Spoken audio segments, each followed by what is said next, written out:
Okay, well, welcome everyone to what I think will be an excellent panel discussion, and we appreciate you joining us here for this discussion. Wanted to introduce myself to you. I'm Caitlin Harrington. I'm a fourth year, going into my fourth year. I'm a PhD student at Michigan State University. I would like to highlight this session was put together by another PhD student from Michigan State, Natalie Latuca. So this is all of her vision and efforts coming to fruition, and I'm just filling in for her since she wasn't able to be here in person. So many thanks to Natalie. We have a wonderful set of panelists with us here today. We'll start off with Dr. Mo Alouche. I'll let them give better introductions in a minute.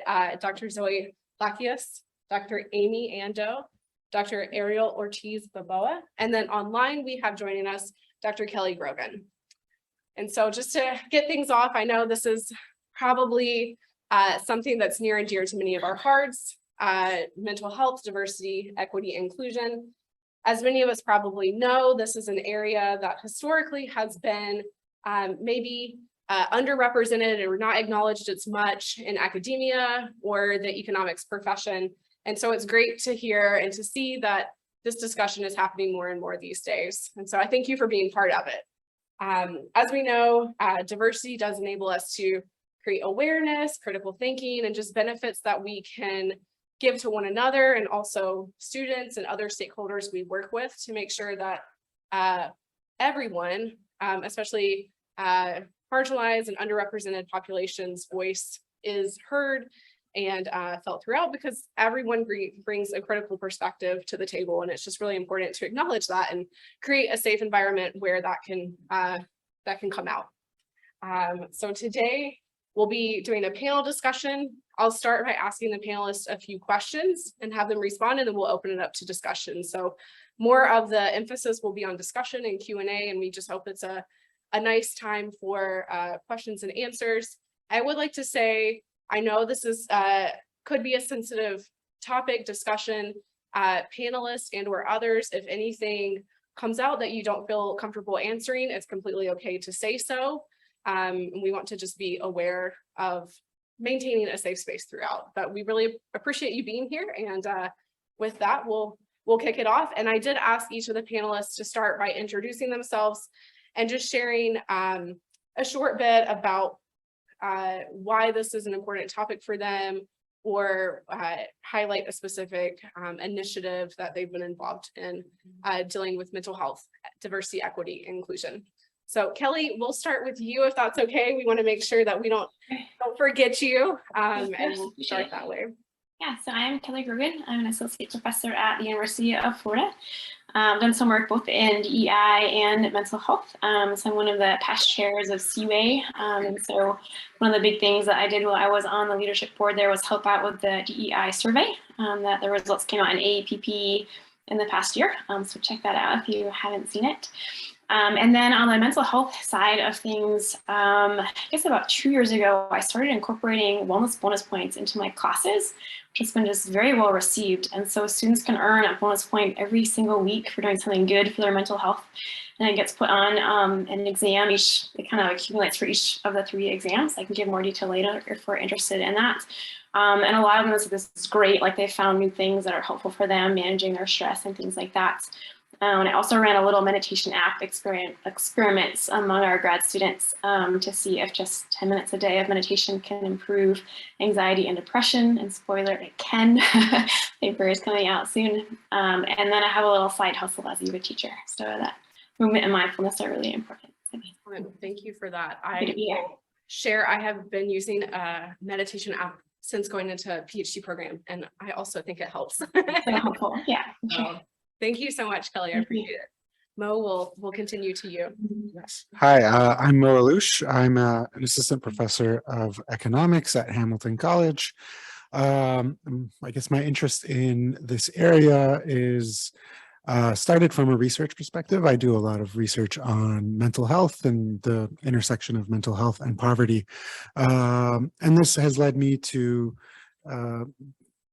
when I was still a PhD student at UC Davis, I led some initiatives among students, just sort of a mental health awareness week. And then at Hamilton College, I have been doing similar things related to mental health, and specifically sort of on a different note related to diversity and inclusion. Excuse me. I have been working with a few colleagues at Hamilton on developing our sort of first year program to really have students get exposed to research in economics related to poverty, inequality, discrimination, and things like that. And so it's been an interesting class, and the goal of the class is really to increase diversity and inclusion in our discipline and among people who major in economics specifically. Okay. Hi, my name is Zoe Palakias. I'm an assistant professor at The Ohio State University for 2 more weeks, and then I'm joining Western Washington University in Bellingham, Washington as an assistant professor of economics. I have been involved with CWAE. Kelly mentioned the survey. I was a co-author on that paper last year, and I've been involved in CWAE social media and the DEI award that is now in its 2nd year. We just got to award people with that today, which was really wonderful. So from, I would say, more of my formal activities have been in the diversity, equity, and inclusion space. I'm working on some research now in that space, and founded an initiative at Ohio State called the Racial Justice Pathways Project that helps provides a kind of structured way for faculty and staff at the university to engage in peer-to-peer learning about addressing systemic racism at the university and in their fields. And so that just finished its pilot year. I think that these two kind of topics are connected to me because often when people feel marginalized, I think it impacts mental health negatively to not kind of feel that you can be present as your whole self in your graduate program or in your work. So for me personally, I have personal experience with depression and anxiety, and that started in graduate school. I think it started earlier, but I started addressing it in graduate school. Let's put it that way.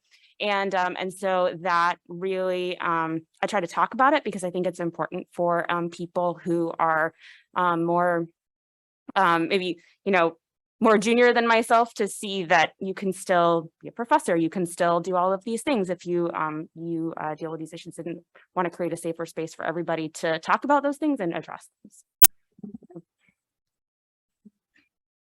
So hi, I'm Amy Ando. I'm a professor at the University of Illinois. Oh goodness, I'm so old. Where to begin, right? I could go back to graduate school when I was part of a group that decided we should have a policy that you shouldn't be allowed to have lock pornographic pictures on the computer screens in the grad student lab. I am not joking. Things have gotten a little better. So more seriously, I guess recently at the University of Illinois, because I'm a senior faculty member, I had the opportunity to lead a campus-wide process to overhaul the way that we do teaching evaluations. So not just addressing whack-a-mole, here's an issue, there's an issue, but to fundamentally change the way that we do teaching evaluations, so to reduce bias in a variety of ways. In my own personal work, I do research on environmental justice, and I created a course on food and environmental justice that's one of our U.S. minority cultures classes. And as you were saying, it's partly a way to show people that you can be doing economics, but also be talking about things that are of interest to historically excluded people in economics. And so that's one of my favorite things. Long enough, okay. Well, hi everyone. So can you hear me? Okay. So I'm Ariel Ortiz-Bobea, an associate professor at Cornell University. So I'm relatively junior. I got tenure 2 years ago. So I guess I'm not super junior, but I'm still, yeah, mid-career. Okay, so that's, yeah. So although, yeah, I do consider myself a junior, in spirit, so that remains. And, this is kind of a, in a way, well, these are interrelated ideas, the mental health and DEI. And I think I can speak a little bit about both things. For the mental health, more about things that I went through to, tenure process and how I try to cope with, stress related to the tenure clock, changes in tenure standards, because I had a change in the structure in my college midway through my whole process. I can tell you a little bit about that. But in terms of the DEI, angle, so I've been, I think, getting more active, although I don't say like I'm super active in this space, but I basically try, for instance, there's a group at Cornell, DICE, Diversity in Cornell Economics, and I'm the faculty advisor. So students, reach out to me. I think we want you to be our advisor, and say, of course, like sign me up. So I attend their meetings and try to push them to be kind of, searching for good trouble with the university and their administration, and saying, like, don't stop at, just doing what you think you're allowed. Like, I always think back to my history professor in high school, who reminded us that that rights are not given, you take them, right?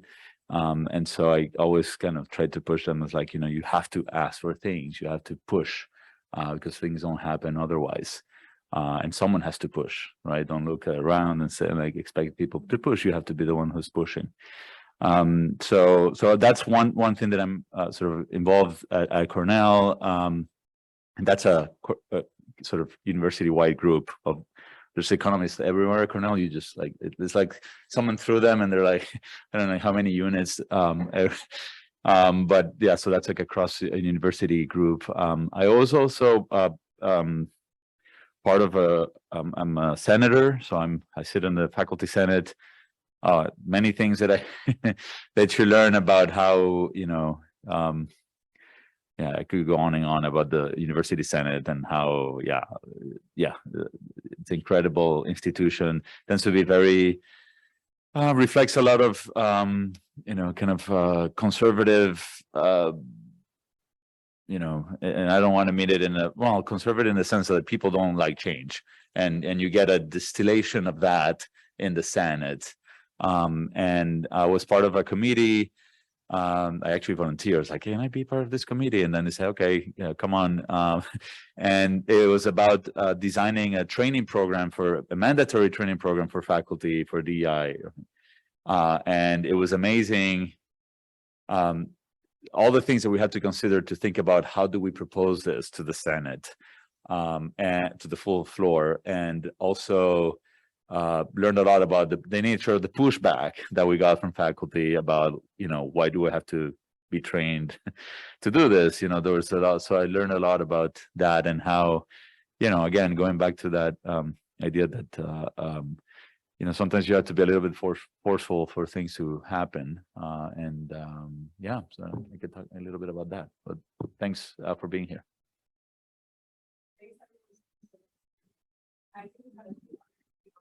I'll just update you.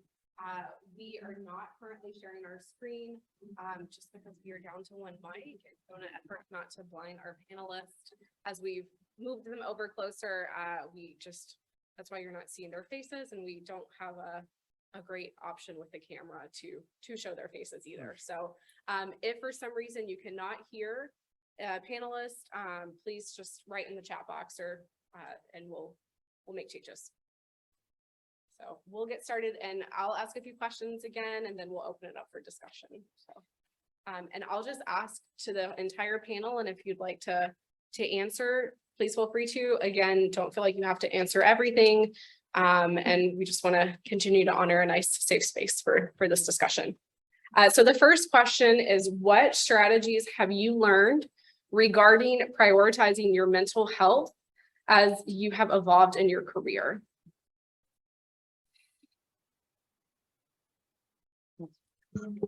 Can the most junior start? Strategies. I think for me, from the research perspective, I've tried to have a really thick skin. I don't know about a strategy, but that's something that I perhaps didn't realize how much I needed before going out into the research world. But honestly, this all being able to have thick skin like that is being able to, or sort of prioritizing taking care of my mental health through sort of really keeping time for, or trying as much as I can to keep time for myself and for my family. But I think for me, somehow being able to develop a really thick skin has helped me maintain a little bit of mental health in this early part of my career. So. I'll go next, I guess. I'm right here next to Mike. So some things for me, I started therapy in graduate school. I still go to therapy regularly. I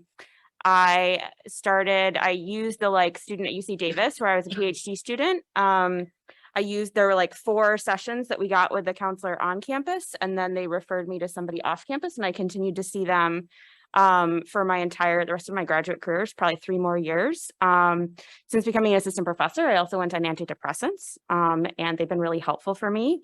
So that has been really useful. I'm not ashamed to say that. I feel healthier. I feel better. I feel more able to engage in the stuff that I care about. And that took me a long time to get to that point where I felt okay to do that. So those are some very practical things, I think, considering the whole person. I know, I think there was a lot of time where it took me a long time to feel confident to just show up as who I felt like I was as a whole person, just to, wear a unicorn mask at the AAEA meeting. Like that's something that, my first or second year, I would have thought was unprofessional, whatever. Some people might think that. I don't care. I think it's great. I want to bring joy to this space, and I like this mask. And Sarah Jacobson tipped me off to this mask company, and she also has the unicorn mask. So I said, I got the unicorn one. She's like, me too. So that's great. And then one other thing, I'm actually going through a job change, and part of that has to do with my mental health as well. Realizing the environment that I want to be in, wanting to be in a region that is better for me and my family. And that's significant to me. And I still feel like I can do fabulous work from there. And it's a little scary to go to a place that some people haven't heard of, and you have to explain it to them. And why would you move from a high ranked place to and that's been something that's my current processing, right? And a couple of years ago, I wouldn't have been able to do that and make that change. But I just feel I'm so grateful for people like Satya here in the room and others who I work with now for supporting that, though she did give me a card that said traitor a couple weeks ago, but I know she's also been very supportive. Yeah, in good fun. And so I think that over time I've learned I control my career. All of these things that we're socialized into, we can choose to accept them, or we can choose not to, and we can choose to create the culture in our fields and in our workspaces that we want. So. You mentioned thick skin, and that's definitely a part of it. The other day I was asking students for feedback on something, and they all looked nervous. And I said, no, honestly, you can tell me anything. I'm a woman in economics. You cannot hurt my feelings. It's not possible. And that's a sad thing, but it's quite useful. But so over the decades, things that I have found useful. And actually, I really appreciate that the younger generation is doing, it seems like everybody's doing therapy, and that's awesome. I really wish that my generation had done that. Maybe we'll get around to if we only had time to find a therapist, because we don't have good work-life balance. But some things that have worked for me, diversifying my life. So I have 2 kids. I had 2 kids before tenure. in some ways that was sort of crazy, but you know, some days things at work aren't going so well and you go home and you play with Play-Doh. Some days your kids are driving you crazy and you go write a paper. And so having more than one thing, whatever those things are that matter to you is helpful. Or at least it was for me. I think I had different words for it, but the sort of something Zoe was talking about, finding intrinsic motivation and remembering to let that guide what you do is really important. And I've had conversations with other senior people where we're like, what are we doing, right? Why are we stressed about getting another grant and another paper? Like, we're full professors, this is nuts. And if you're not focused on intrinsic motivation, it'll never be enough. Right. There will always be another prize, another recognition, another grant. You know, I only have 100 papers. I don't have 100 papers. I only have 100 papers. I need to have 150. There is no end. And so you'll never be satisfied with what you've accomplished. So that's something I'm trying to learn, actually, is how to focus on intrinsic motivation. When I do, I find it helpful. You know, life throws things at you. Sometimes it's because of bias and inequity. And you can just pound your head against the wall and be angry and upset. Or you can be like, okay, well, that's not going to be a thing that I do. I'm going to do this other thing. And I love that. And I'm going to find joy and satisfaction in doing that. And so having multiple ways to be intrinsically motivated and happy about what you're doing is really helpful for the times when circumstances beyond your control really cause problems. So, yeah, great. So, so one thing that I wanted to kind of put my finger on is that I guess like the first step is to recognize that, you know, if you're in a research job, let's say a teaching job, and you're not doing well mentally, you know, you're feeling good, you're full of anxiety, like you're not gonna do your job well. So thinking, let me forget about my mental health, let me try to put it aside and not really deal with it so that I can be this machine, is not gonna be a productive way to actually get anything done. So like, you have to recognize that. I think like that's probably the first step of a strategy, is like recognizing that you're not a machine, and you actually need, you know, and everyone's different and how they deal with things. Like I've never dealt with depression and some, you know, and so there are things that, but I've dealt with lots of anxiety during my, you know, tenure process, and I found ways of trying to, you know, cope with that. I think that over time, you know, thinking about the thick skin, that's a big part of it. And maybe a little bit deeper than just building the thick skin, protecting yourself. I think the one way that you build that is kind of knowing yourself better. So to understanding like what is your identity as a person, not as a researcher, as a worker, and realizing that those are two different things, that you have to separate what you do for a living and who you are, which are two different things. And sometimes you know, it's very easy to get caught in the, you know, we're here in a conference, this is a professional setting, and everyone's like, oh, this, and then this paper, and then we're all talking about work. Yes, we're more than just a bag of papers, right? And so we're more than that. Yeah, yes, grants and bag of grants. And I think that realizing that of yourself, and being comfortable with yourself allows you to build that thicker skin, right? Because the profession is full of rejections. So it be papers, grants, jobs, like you name it, that is the norm, right? And sometimes you have to retreat, and then you get disappointed, right? You get disappointed, all these rejections, and so where do you go, right? How do you not feel like a personal failure? You know, you have to retreat to you, right? And also rely on, you know, people who are supporting you, friends, family. But you cannot, I think that's your ultimate refuge, is knowing who you are, and feeling comfortable in, in your skin and what you like doing. At the end of the day, that's all. I always, when I meet with students, first, it's like, what do you want to do? Like, it's always, now, where are you going to go? What's the program? It's like, what do you enjoy doing? What is it? And I feel like I'm, in a way, I'm trying to cultivate in the way that I speak to students about, like, what is that you value, right? So that you build that intrinsic, sort of mission of exactly what is the thing that you actually enjoy. And if you tell me, I like getting papers in this top ranked journal so that people look at me, it's like, that's obviously not going to be a good answer. and it's one that, people might have it that maybe, they want to say it. But it's, that's a dangerous route, because getting, it's unlikely, and you'll be very disappointed because it's just the norm. So in a way, one thing that I do, that I try to set the expectations, I do my best, but I set the expectations to the lowest expectations. So I submit papers and I think the paper, is going to be rejected. Like but I did my best. And then when I get them back, I can trick myself to think, it's just normal. So when I get a student, it's like, oh, this is not normal. Don't feel bad if your papers are rejected. If you submitted a proposal, or a job application, and you were turned down, or no one contacted you for that, just think about it as the norm, and then just be happy and surprised when you actually get the different news.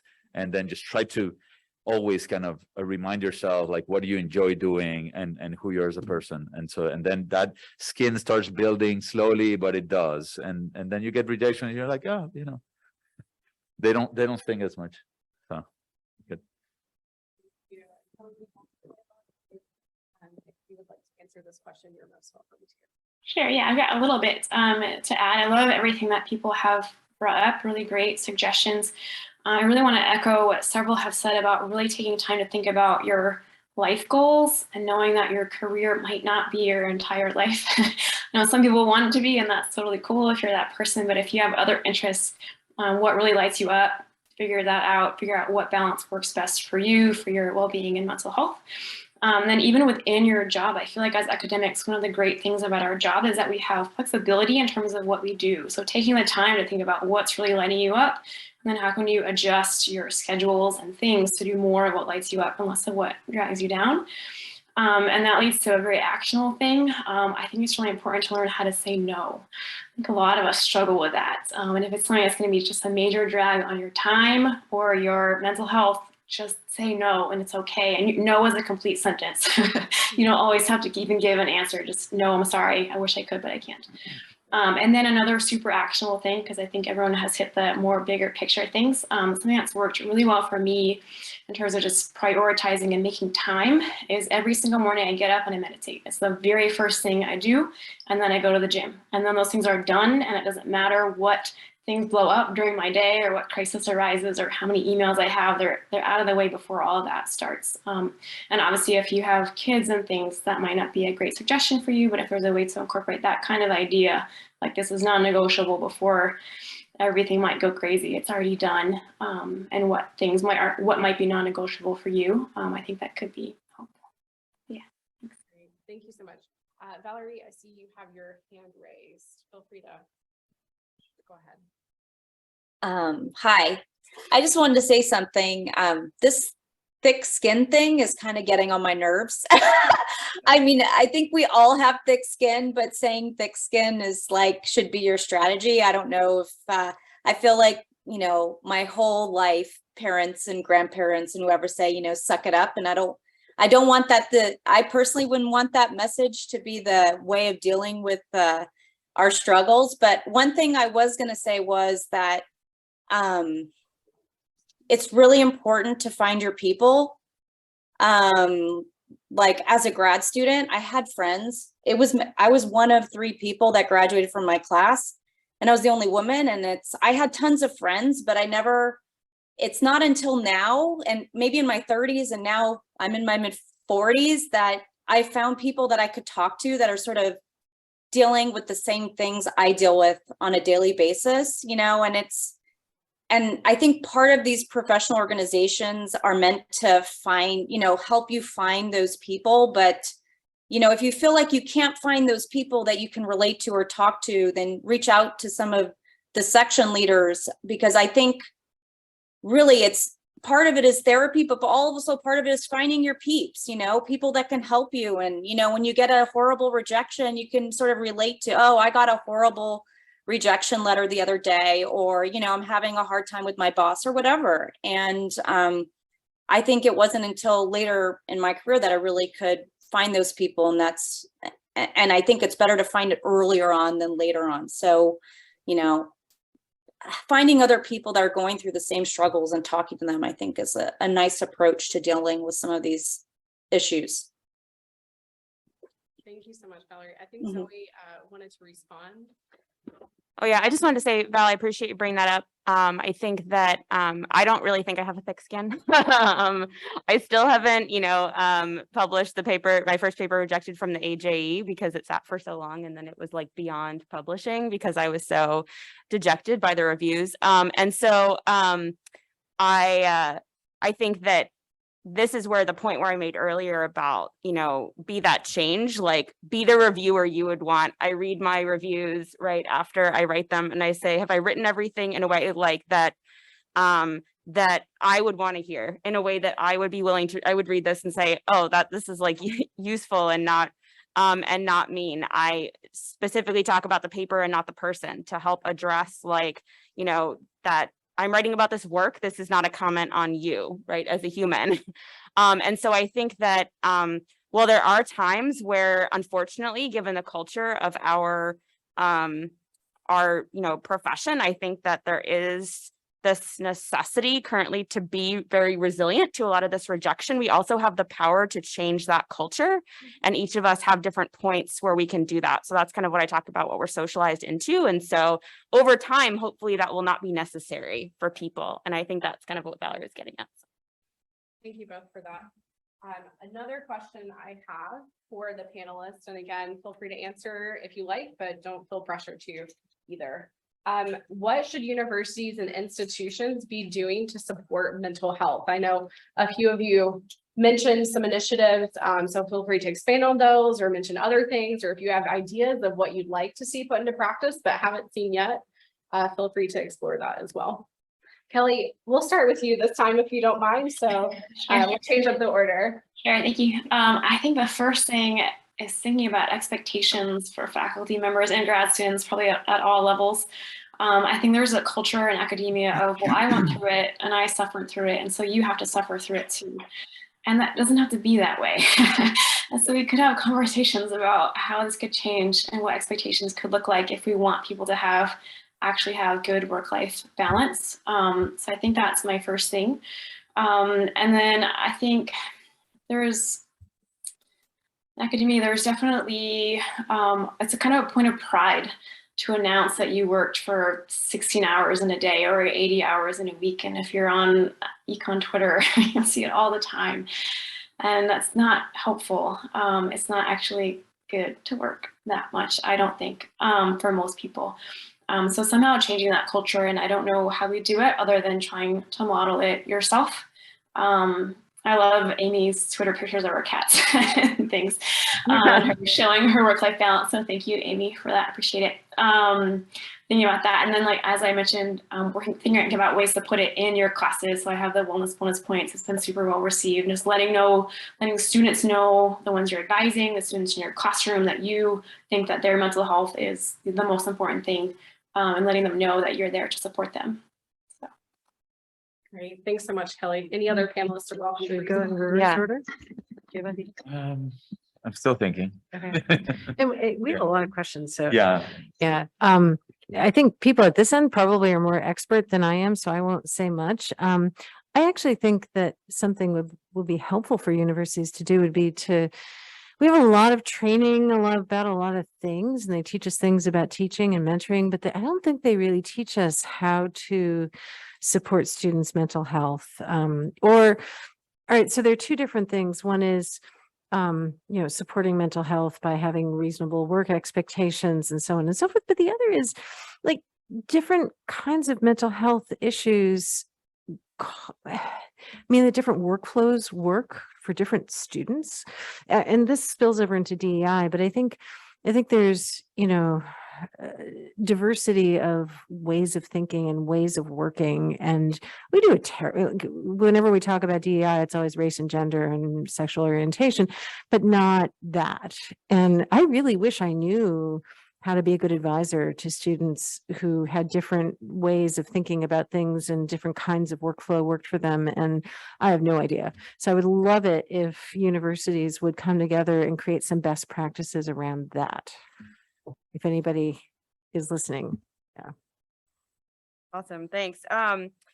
Just a couple more things to add. I think first, just recognizing it's an issue and talking about it. I mean, one of the things that I find that's most interesting is I really try to show up as a human to my students, and I've gotten more comfortable with that over time. I mean, it's nerve-wracking in the first year when I was, 29 and I started teaching, and my students felt more like they were my friends. But I think that now, I say like, yeah, I struggle with mental health issues, and just saying that's an issue for me opens up conversations with students. They come to me, they share things with me that they're going through. They share that they're going through eating disorders. They share that they need help, and I can connect them to resources. I called the mental health, like the student counseling office, and I said, I'm a faculty member. I want to learn more about how to connect people to things. And they said, oh, well, if you call with a student, they can get seen faster. I said, what? So I offer this to students. I say, if you ever need my support, to call. Like, I'm not going to give you mental health advice, but I'm going to hook you up to resources that exist at the university. Now, the university resources aren't good enough. I mean, I've actually heard from, not only is there just like access issues, but we have all these researchers and they research mental health, and the researchers say that the counseling services for students aren't actually meeting the best practices of mental health care. So, I mean, we see this across universities in all kinds of areas, right? So this is one of those areas. And so that just investing in that administration and that area in line with the best practices that you're actually generating at your university and the research arm, I think would be a huge step.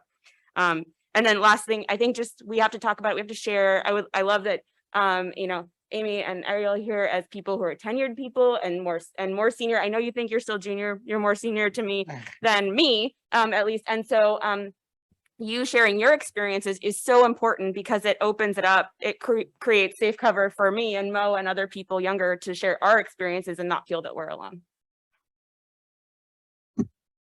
Great. Thanks, everyone. We'll move to the next question, if that's okay. We're going to switch it up and talk about DEI. And also, just for the panelists, Natalie and I shared many questions, so I'm skipping around, but if there are ones you want to answer later, we can come back to them. We're being verbose, so that's cool. Okay, perfect. All right, so how can we increase diversity, equity, and inclusion in research and in our greater economics profession, and especially within AAEA? That's a big question. Feel free to take it a minute at a time, or however you like.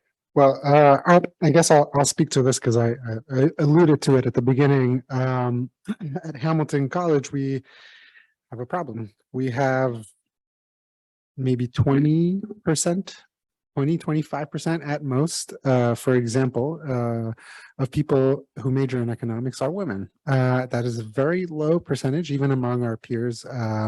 It is pretty low. There's a perception of economics, at least at Hamilton, that makes it so that people from sort of women and people from more diverse backgrounds do not want to major in economics. And so in order to get around that, or to try to fix that,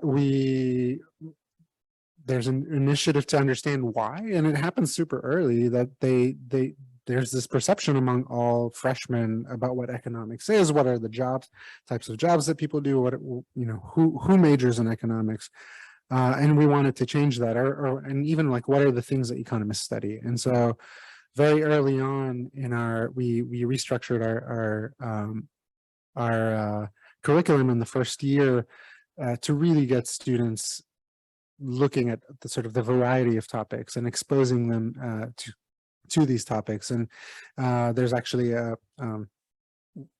there was a study that was published about like what this did to a variety to diversity in the major, and it has increased a little bit, not a lot, but a little bit. But it's something to sort of just try to get students to really see what economists do, and try to change the perception from a pretty early stage among students.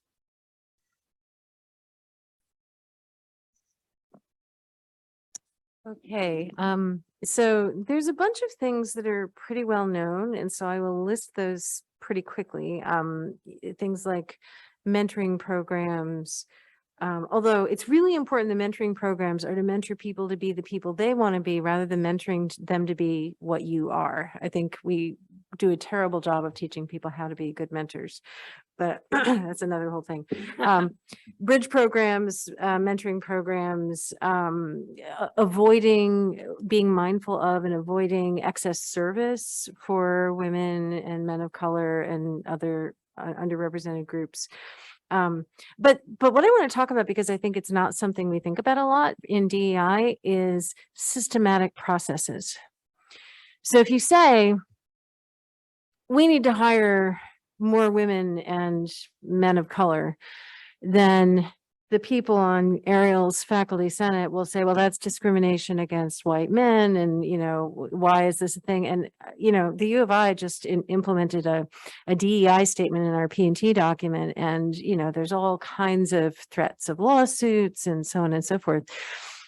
When I changed our system of teaching evaluation, it's all about changing the system. So instead of having students say whether they like the professor or not, students are going to be evaluating them on concrete things like, do they have a syllabus? Are the assessments aligned to the objectives? And, you know, is the class well organized and stuff like that. So it depersonalizes it and it makes it aligned to things that are elements of the work rather than elements of the person.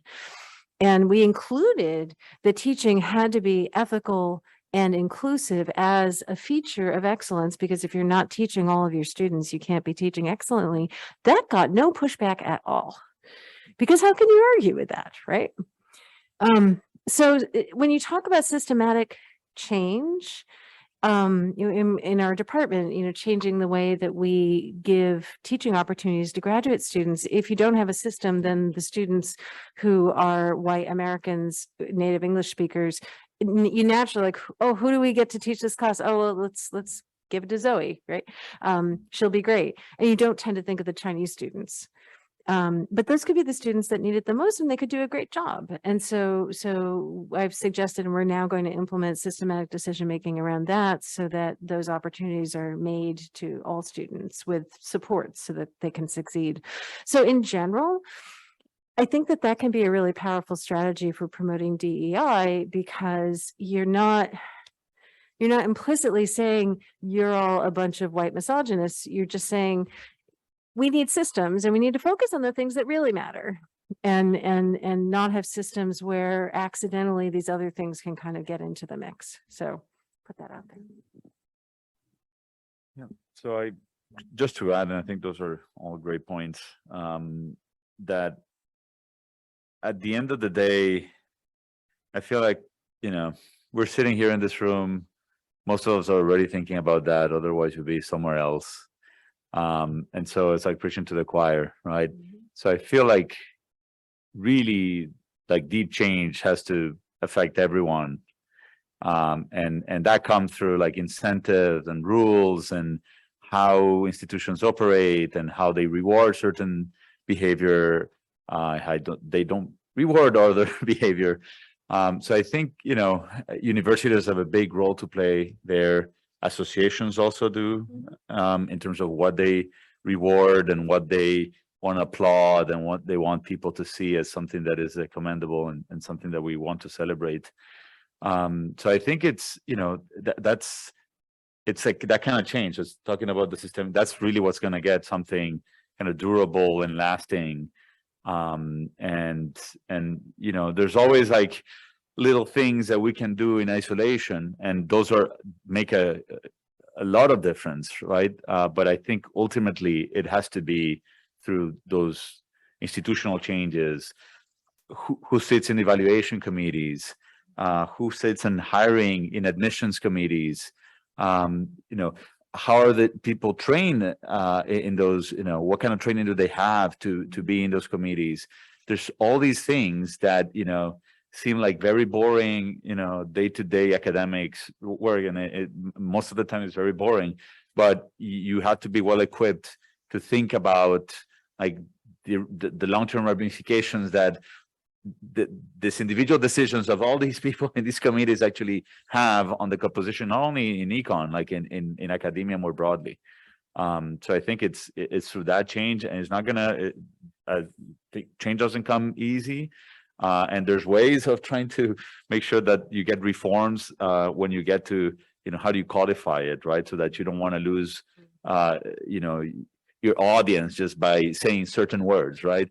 And somebody said like, well, you're kind of dancing, you have to be, it's not a wrestling match, right? It's a long game, and you're trying to, to actually make a point that if written in a certain way, many people will agree exactly with what you're saying. And so there's ways of, I think, moving things forward in a way that you get a lot of buy-in. So I think, thinking about the reform, you have to think about that it's not just folks like, here sitting in this room. It's like those old white guy in the Senate that, you're trying to, well, maybe not, you might not win them all, but you might win a big portion. So. Like to add something? Just put it in the middle. Okay. Another question for our panelists. What initiatives do you know of that support diversity, equity, and inclusion in our field? I know we just kind of touched a little bit on that, but are there things that I guess I should say, I know there's a lot of things we would like to see changed in the future and improve, but I think it's important to also highlight the progress that has been made, because it is a long-term game. So if anyone wants to speak to that, you're more than welcome. Kelly? I'd love to ask Val to tell more about CWAE's new mentoring initiative that got kicked off last year. Can I put you on the spot? The building the pipeline? Yeah. Oh, okay. Yeah, so we realized this was a huge problem. Sorry, I'm losing track of who said this, but I think it was Mo. I think we're realizing there's a huge problem in just attracting certain groups of people into studying economics. And so one thing that we did was CWAE and Cosby got some trust fund money to start building the pipeline program for undergrads. And so the thing that I've noticed, I'm at ASU is a Hispanic serving institution. And the thing that I've noticed, not only being at ASU, but also with this building the pipeline program, is that most people that come from different groups are kind of not thinking about academia as a career choice. So even in the building the pipeline program, as much as we attract, we're providing a lot of mentoring and training and that sort of thing, a lot of the students, they're just focusing on sort of what is my job after undergrad. And Joyce Chen and I were sort of at some point in time, we also work a lot together on research, and we were finding that it's really hard to even recruit students, that aren't sort of Caucasian into being research assistants, because, from a financial perspective, they're like, why would I work for you when I could work at Starbucks or something like that. And so even thinking about not how to recruit certain demographic groups into research, I mean, realistically, we need to pay them. And it needs to be sort of a decent wage. So with the Building the Pipeline program, we also decided that we were going to pay some of these students a stipend for the opportunity of just enticing them into this type of career choice. Now, we haven't done any formal evaluation of this program. We just started it. But we've already thought of ways that we would refine it going forward if we continue to do this. But I think Another, just from personal experience, because I am not in a traditional Ag-Econ program, but my husband and I both sit in an interdisciplinary unit. And from our experience, we teach sort of economic classes, but that are not quantitative based, in the sense that they don't have prerequisites, because we can't ask them to have prerequisites. But what we've done is sort of made a lot of converts into econ, because we teach a breadth of topics and we sort of provide intuition of economics. And we find that a lot of students actually, once you get them attracted to certain themes and topics, they don't realize they're, you know, you don't have to come into economics and want to work at a bank, for example. You'd be surprised how many students actually want to become econ majors. So from my personal perspective, I think we need to be offering more classes that just entice students and not focus so much on the math. And if they are interested enough and we pique their interests enough, then they might be motivated to sort of take those other classes that are more quantitative. But that's just my 2 cents. And I have no data to prove that this is the way to go, but just some ideas of how we might think about attracting more students, different demographic groups into our majors. Great. Thanks, Valerie. Kelly, is there anything you want to add on to that? No worries. Okay. Panelists in the room, if you would like to respond, you're most welcome to. Oh, I was just going to mention, I think that there's a lot of focus on the pipeline right now, which I think is really important, but just as important is mentoring and supporting people through their entire careers. And so, like, I'm seeing this at Ohio State University right now, there's a big effort to do these cluster hires that were motivated by, 2020 and Black Lives Matter and all of the things that kind of began during that time, that our institutions were like, oh, we're jumping on this bandwagon. And so the issues that I'm really concerned that there are faculty coming in that don't have the support systems in place to then be successful throughout their careers. And so this year I just became the chair of the mentoring committee for AAEA, and something that I'm really interested in is helping connect people at every level in our association to the mentoring programs that are the best fit for them, so that whatever level you're at, whatever your career interests are, whether they're in academia or elsewhere, that you have the support that you need to be successful. And I think that's important because as we can bring a more diverse group of people into our profession, but they're also going to, because of that, bring different ideas, different interests, and we need to be able to support that moving forward and create the space for them to do new things. So it's a whole career process and a whole life process. Anyone else want to? I'll just add just a shout out to Erie. They have a or kind of sister association. They have a mentoring program that Jill Cavilla Harris kind of spearheaded, and it's, I think now it's in its second cohort, and it's great. It's matching faculty, or not necessarily faculty, but senior people in the profession, more senior people. And actually, I was a mentor, so I said I'm a junior, so it cannot be too senior. So there's also all role ranges, and they do a great job matching people who are very different actually from you. So and there's a mentor pods and things where you can, as a mentor, talk to other mentors of the things that are working. So there's a lot of I think there's a lot of people who want to help, and sometimes they don't know how. And so providing some guidance and some structure on how to channel that can go a long ways. And so I think that associations play a critical role there in making sure that you have the infrastructure and and the processes to actually recruit and maintain this and make these kind of just a permanent programs in our profession. So I think that's a great model. Yeah, I agree. And before that, Jill, I think, was the spearhead of the mentoring at NARIA, the Northeastern, and so that's a great workshop. It's a great community. So if I were young and getting started, I'd be going to those meetings. And actually, here, the fact that CWAE and COSBE exist, and and AAEA has a mentoring program. None of this was around when, oh my God, when I was young, not at all. So it's great. And it's, it's only getting better. And Jill just won our the DEI award as well. So just want to give a shout out to her for that. And actually, we have a plan to talk to her to learn about that program to see if we can do something similar for AAEA. So I think they're developing material. Yeah. right, So that it can be shared on the Yeah. city scale. No need to reinvent the wheel. Look for the people who are already doing the work and then support them and learn from them. So. Wonderful. Thank you all. At this point, we'll open it up for discussion and Q&A. If there's a lull, no problem. We have other questions we can ask the panelists. But we want to prioritize the discussion. We'll start over here in the corner. I kind of actually like to return back to the question that was asked about research, because I think I heard a lot of you on the panel talk about teaching on the question about research.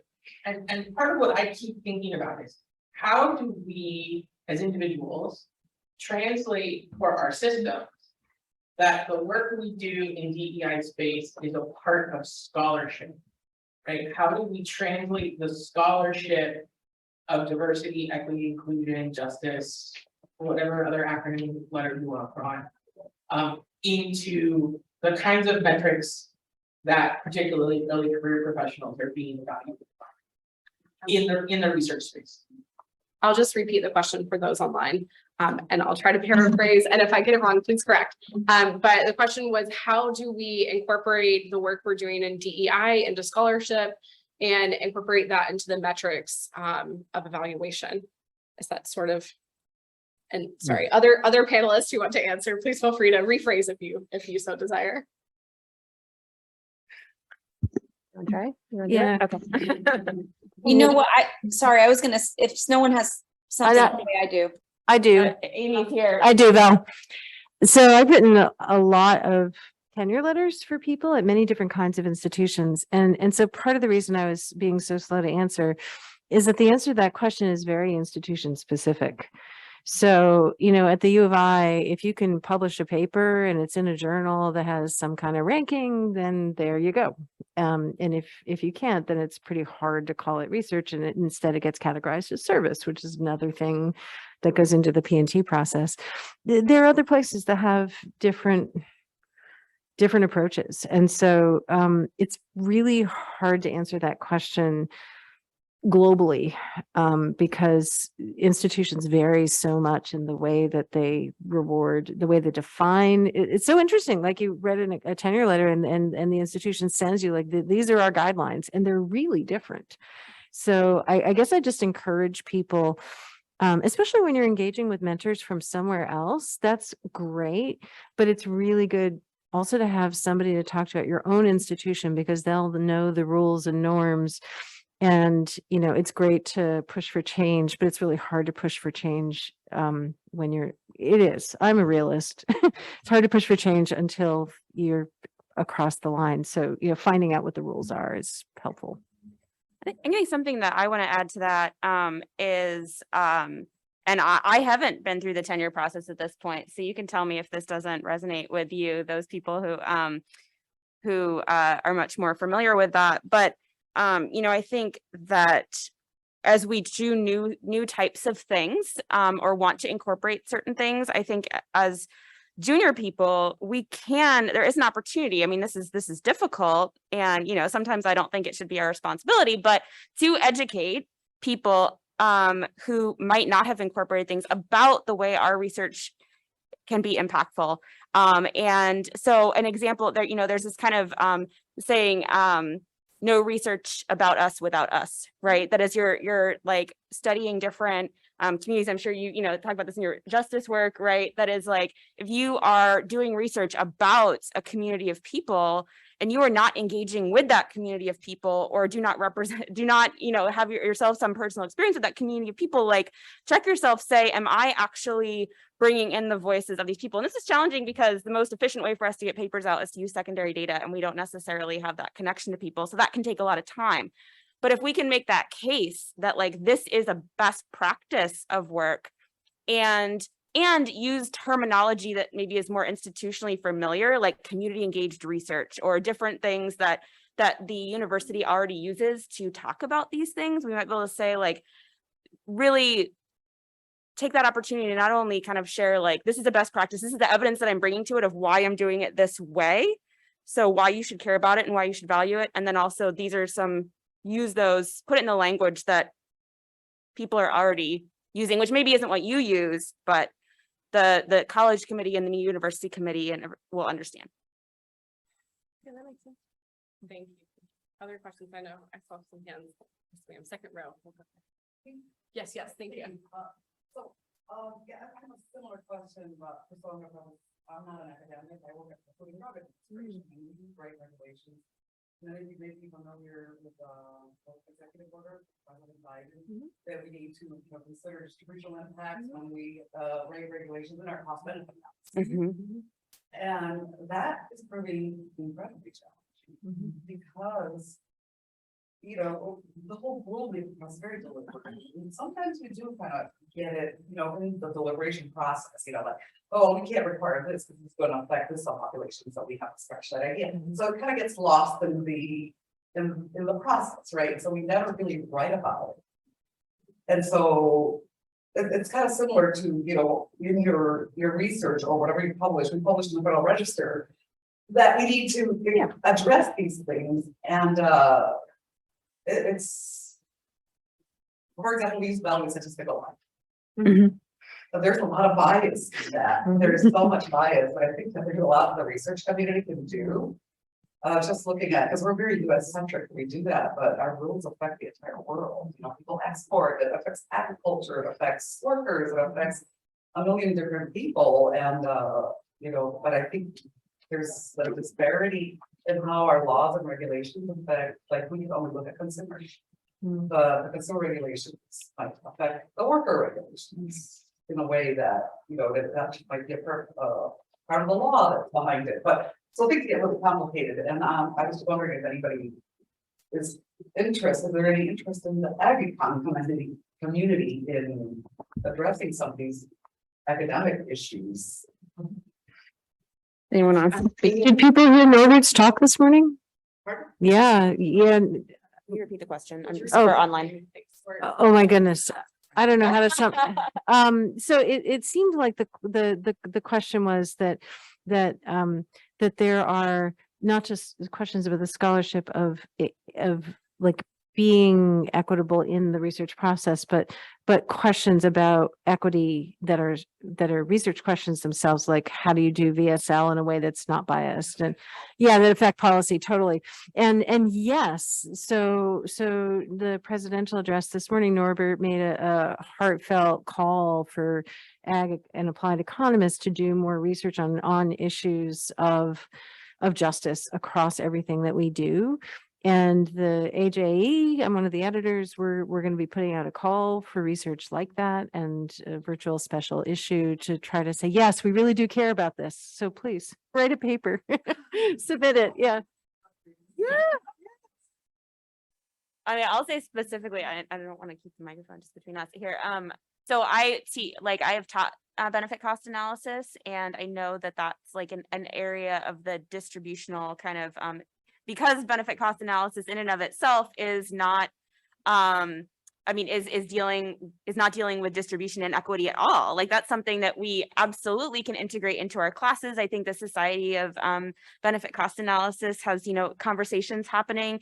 Whole society, if you don't know, that actually focuses on that. Great if you teach that. They offer syllabuses, like for those of us who teach in that area. So absolutely. I mean, I would actually be very interested to collaborate and talk about that, because I'm really glad to hear that the federal government is going in that direction. I was not aware of that change. And I think it speaks to a broader interest that I have personally, and moving into a mixed methods space where we acknowledge the things that economics can't do or can't do yet. And we push that frontier so that we can really understand and measure equity and distributional issues in an even better way than we do now. And that's all of us together pushing that frontier. So anyone else? I have a comment about more about like implementation of some of these programs. Like there's like the Justice 40 initiative that the federal government has. And I'm actually not a fan of that, how it's actually put together, because the idea is that the idea is great, right? You want to have 40% of all the benefits from federal programs like climate, energy related, to go to disadvantaged communities, and they define that in different ways, you know. And the government is not measuring benefits of anything that it's doing. So you're putting a very high bar on get the 40%. You have to get the 100% first, and then so that you can say, oh yeah, we're doing 40. I say, if you're gonna, you know, you put 40% of the budget, like put the budget. That's the thing that you know how to measure. So put the money to tailor it that way, and then we're talking. I feel like, you know, it's really nice on paper, but I think we have to just realize that we're not going to get things perfect from the beginning, and you have to start simple and then build up and then improve the way that you do these things. But you have to start with something that is manageable. And I think like that Justice for, like, I feel like it's silly. And I've told people in the government that, and then they're like, well, we're doing what we're told. So it's everywhere. It's a federal government, you know. And so I sit at the advisory board of USDA and made sure that I communicated that to them. And it's like, I think it's super silly, but you know, it comes from the White House. So I'll jump to this side first, since I've been favoring the right, and I'll jump to the right. And of course, I'm not forgetting online as well. I see a few hands raised there. So yes, ma'am. Thank you. I think in impacting PBI and mental health, one of the biggest issues is the issue of microaggressions. And so many of us face many microaggressions. And I think what come out of the discussion is that those are the kinds of things that are in many ways hard to track, because they happen frequently, because they're not important. As a graduate student, I always try to share with my faculty when these things happen. The response is often, you know, that's really awful, that shouldn't happen, but what can you do? And I'm really curious to hear your all thoughts about that question in a more serious way. What can we do as a question? You want to start?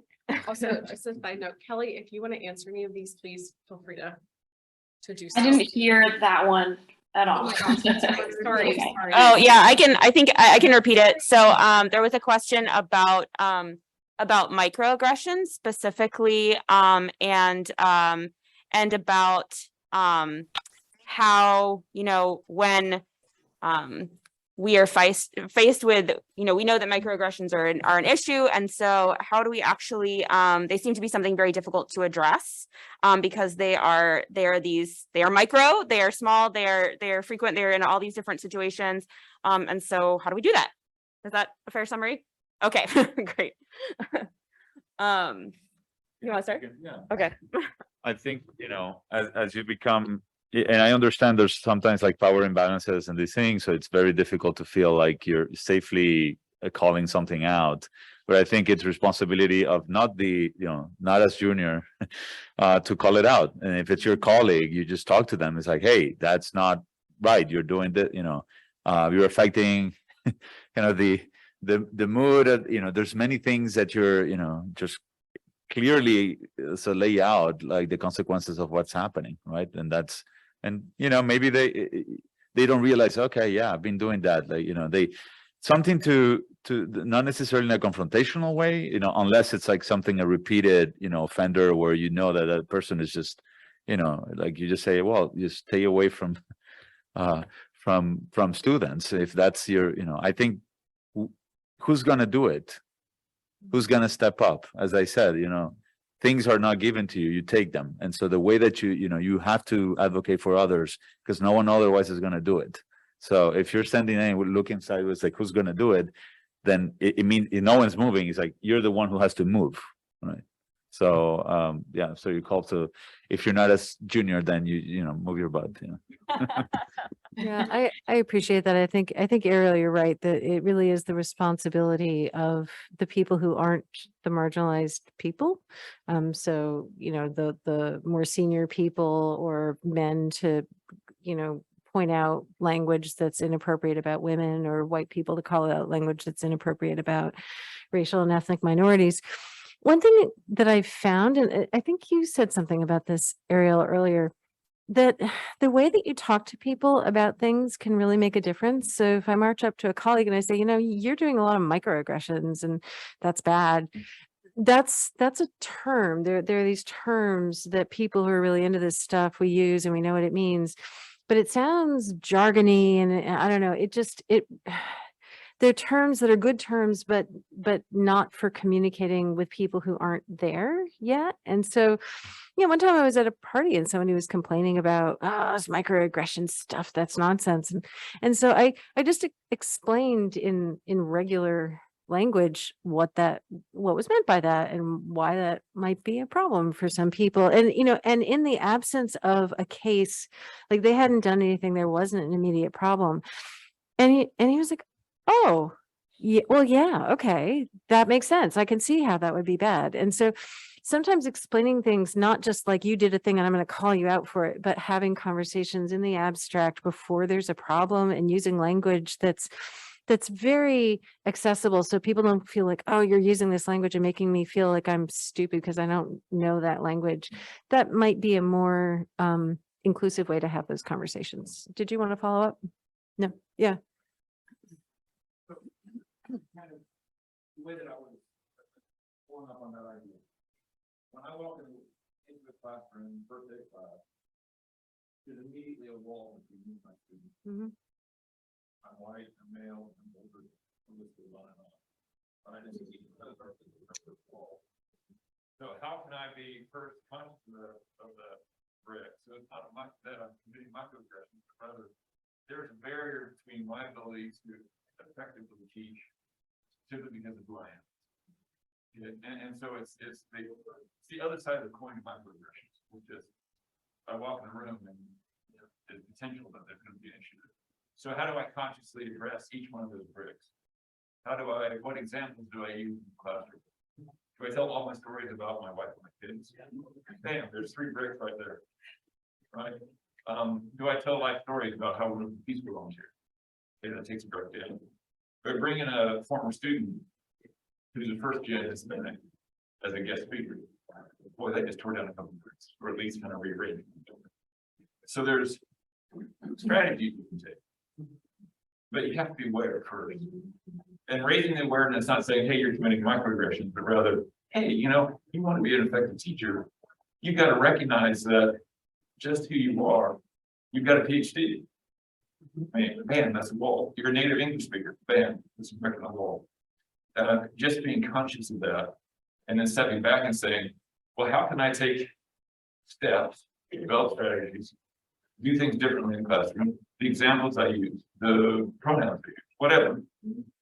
Then you're not coming at me that you're committing microaggressions, but you're coming at me, I'd like to see you be a better teacher. I'd like to see you be more effective in the classroom. Just 2 bits. For that, I'll just summarize, or did you want to respond? Or I was going to summarize the comment.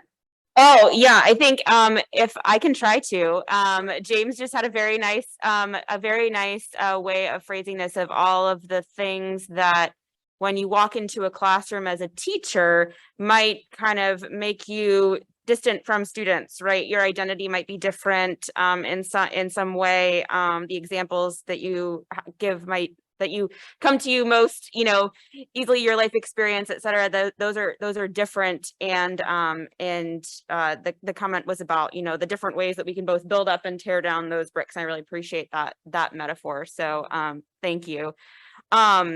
I think I was specifically going to go back. I don't want to take us in a negative way, but I think one of the issues that I continue to see, and I kind of am curious if some of the types of systems change that Amy's talking about is the way to address this, is like we have this issue of, again, this preaching to the choir thing. Ariel said that's right. Like like, if you're here, you're already thinking about this, right? You're already part of the way there, right? And so there's this challenge we have at like institutions of like, okay, well, do you require training about microaggressions when like some of the people won't take it seriously and will treat it as unimportant? Or do you let people voluntarily be in that space and then work to help educate others and be an ally and an ambassador for that work? And what is the best? I don't know, like, the voluntary stuff doesn't feel like enough, but the mandatory stuff doesn't read there. So that's a problem, right, to figure out. And I wonder if there are system-based ways that we can build that into our institutions so that that is something that we're addressing in a broader way. So thank you for that question. I think we'll move on if that's okay. Maybe something short if you don't mind. Yeah, so I do think that the voluntary stuff, it has a very, very strong limits.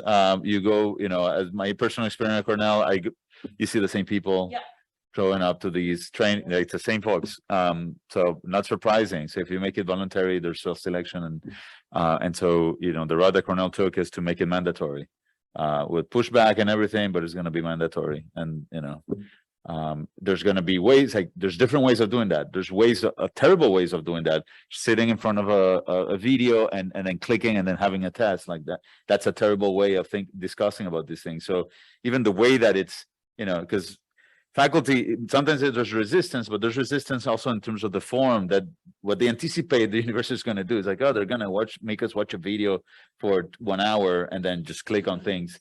That doesn't seem very appealing. If you have something where, you're actually discussing and it's more open-ended and you get to deeper conversations, then people feel more likely to actually participate in those. So the form actually matters a lot too. Another question? I think I'm just gonna ask. I sometimes think that maybe I'm not doing anything at maybe the institution level or in the whole field, but in my classroom, I try to think a little bit more about how to get my students to think a little bit more about it. So I at the beginning of the semester usually talk about myself being Middle Eastern and having a Muslim name and the kinds of things that people have said to me, and I talk about that. And I tell them, these might seem like a microaggression, but how they make me feel is not a small thing.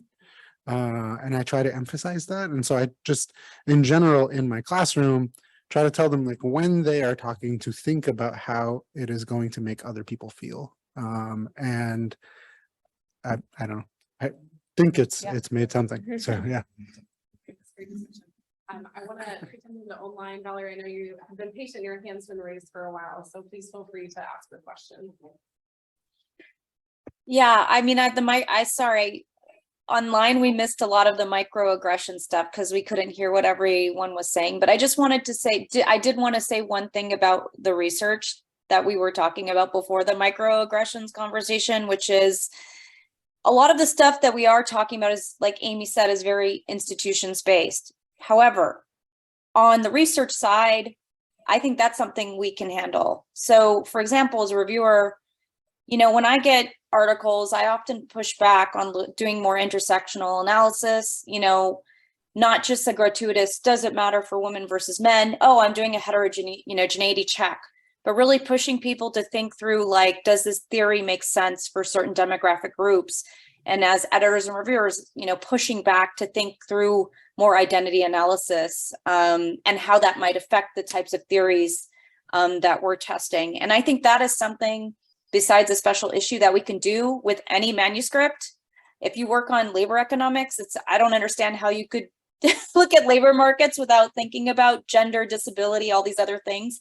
So I think that's something that's not institution dependent. We can do that ourselves as, managers of journals and through the professional organization. That's all I wanted to say. Great, thanks, Valerie.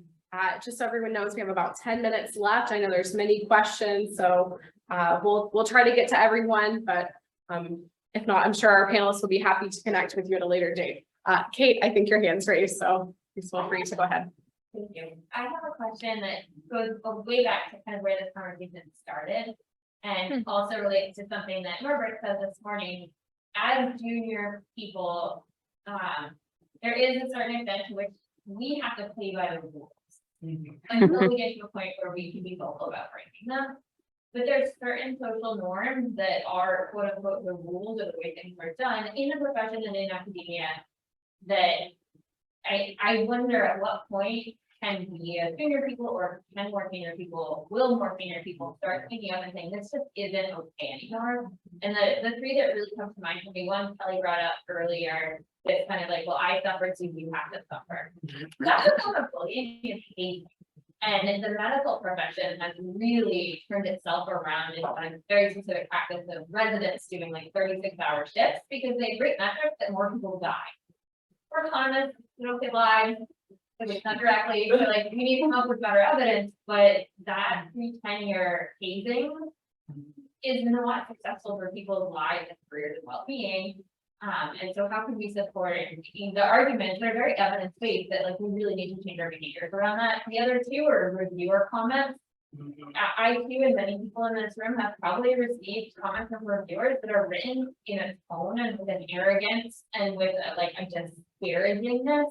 Like I made up a word that is just not okay. Like you wouldn't speak to another human that way. So like at what point do we just start saying like those aren't okay and editors, I'm not going to send that to the author anymore. Then the last one is faculty meetings, which we as a discipline have less control over, but that's for a lot of that behavior.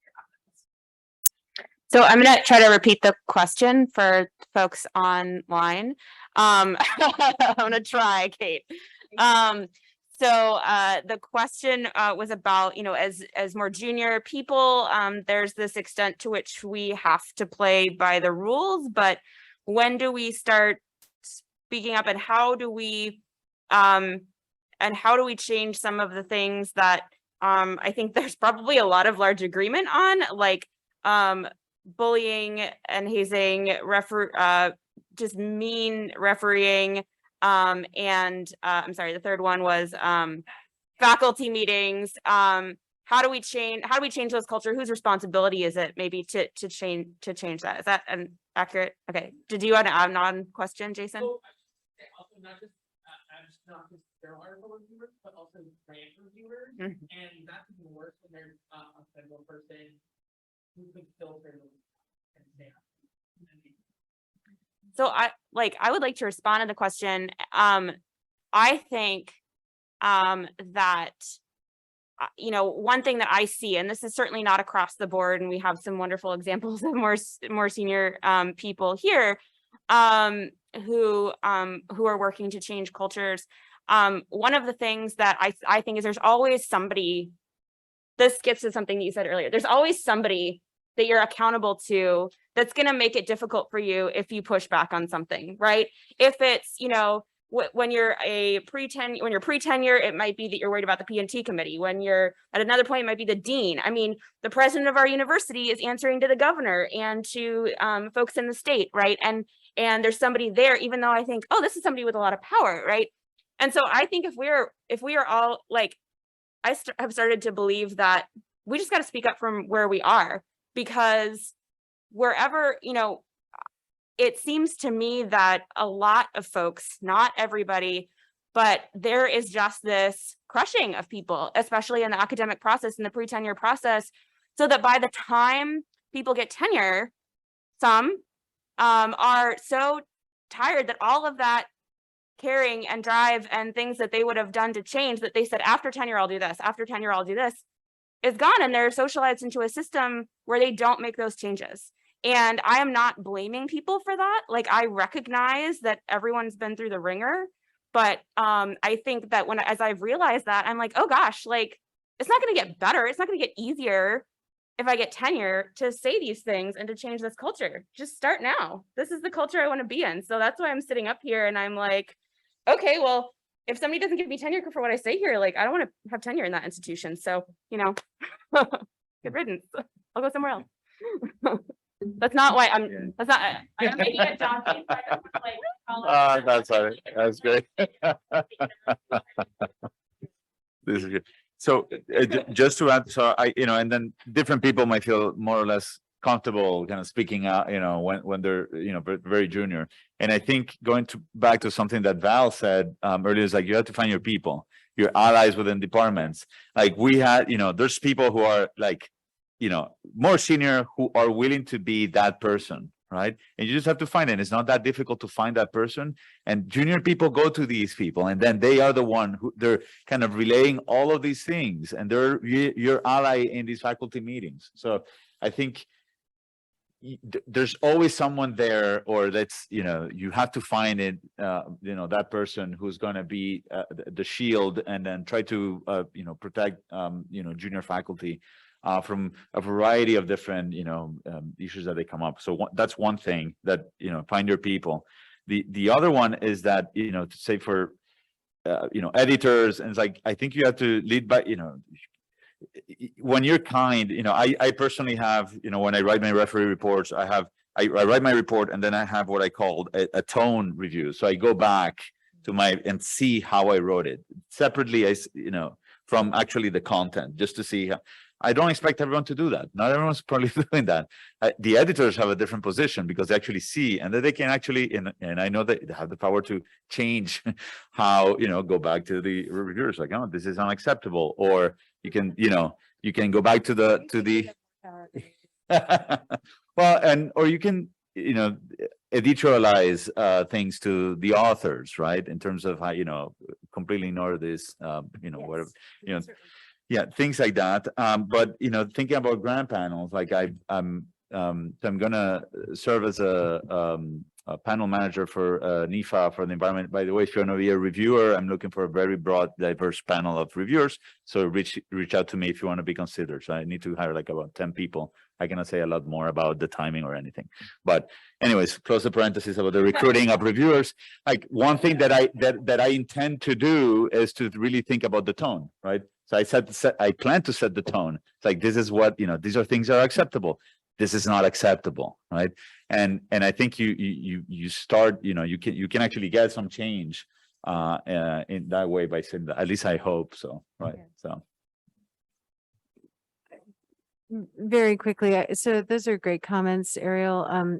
This is really one of the hardest things because it's hard to change culture and so forth. So I guess, and again, I'm a pragmatic person and working hard to make change, but also recognizing that, it's a whole ocean of things that need to be changed. So I guess the two things that I would add from a pragmatic point of view, one is to pick your battles.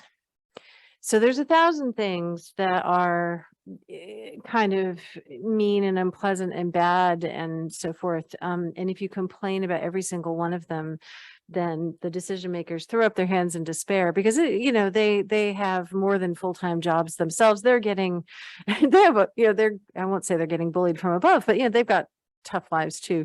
So identifying a few concrete things that need change is more likely to be successful. And along the more concrete things, often rather than I think we all win if we present these points not as me versus you, but we all win if we improve this. So rather than it's bad for me that I'm being, or for junior people that we're being shut down, or there are these obnoxious people, if you say, the department meetings would be more productive if everybody gets heard, then everybody can, again, who can disagree with that? And there's almost always a way in which these are win-win situations, because honestly, if people feel bullied, they'll leave. And your department has invested in you. They don't want you to leave. So so pick your battles, find ways to see, even though you're angry, to see the ways in which this is a win-win. And then those conversations are maybe a little more likely to be productive and successful. Are we out of time? We are. I'm just checking with Kelly real quick to see if she wants to respond. She said she's good. So many points. I agree. Thanks, Kelly. I am sorry we're out of time, and I know there were many more questions. I just want to thank everyone, the panelists, Natalie LaJuca from Michigan State, who initially put this panel together. I want to highlight the leadership of the grad student section in CWAE for really pushing this track session through and realizing its importance. And again, just thank you all for being here. And we hope this has been a beneficial discussion. And I know I'm speaking on behalf of the panelists. I hope this is okay. But they would be happy to continue discussion if you see them out and about. So, thank you, everyone. We appreciate it. Thank you. Thank you. Thank you, Caitlin and Natalie. Great to meet you. Yes, yes, thank you so much. Nice to see you. Thanks, Kelly. Thanks, Natalie. Like, sit about, if you go to, when you write something, I mean, I'm over years of the government and I'm still learning.